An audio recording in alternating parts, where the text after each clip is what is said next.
pagpasok nyo dito, kahit papaano, or uhaw na uhaw kayo, ang gagawin ninyo, it is because may tubig daw kuno sa harapan ninyo. Anong gagawin ninyo? Iinumin ninyo. Kaso ang problema, sa dalawang battle na to, yung isa, mabubuhay ka. Sasaya ka. Pero yung isa, mapapahama ka. Bakit? Yung isa dito, na nanggaling sa inyo, tubig to. Pero itong isa na dito, na nakabattle na to, alcohol po ito. Alcohol hindi. Alcohol, sir. So kung uhaw na uhaw kayo pagpasok nyo dito, kapag ito ang nainom nyo, anong mangyayari sa inyo? Maybe hindi kayo mamamatay, pero mapapahamak kayo. Ito ang pinagkaiba ng love at sakalas. Bakit? Psst. Atat na atat kayo, uhaw na uhaw kayo sa pagmamahal ng ibang tao. Na kaya minsan pag umiinom kayo, hindi nyo na ano? Hindi nyo na tinitingnan. Ang importante sa inyo, makainom kayo.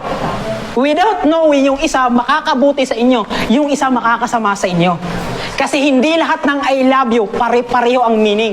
Kaso problema, ikaw nag-I love you ka para gusto mo siyang makasama sa habang buhay. Pero nag-I love you siya sa iyo. Bakit? Gusto ka niya lang ikama. Hindi nyo alam. They are both parang tubig. Because sa pagmamahal at ang last, dito, pagmamahal ang habol niya sa iyo. Pero dito, katawan mo lang.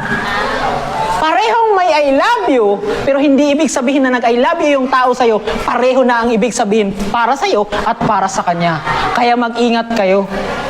Hindi lahat ng I love you, kahit papano, totoo. Kasi may I love you na gusto lang makuha yung meron sa'yo. Kasi bakit? Pareho ang mukha niya, di ba? Parang tubig silang dalawa. Na pag iniwan mo yan, sir, hindi mo mahahalata. Akala nyo kanina, pag pagpasok ko, kasi dala-dala ko siya, akala nyo tubig na. Kasi bakit? Nakalagay sa ano? Lalagyan ng tubig. Ganin din yung mga taong dumadating sa inyo. Paminsan ang pinapakita sa inyo kung ano yung maganda at gusto mo. But in reality, may motibo lang sila. Naging mabait sila. Kasi bakit? May gusto silang makuha. So please, bago kayo uminom, amuyin ninyo, kilatisin ninyo. Kasi hindi porket para siyang mainom, iinumin ninyo. Kasi baka pag ininom nyo siya, tinanggap nyo siya, baka mapapahamak kayo.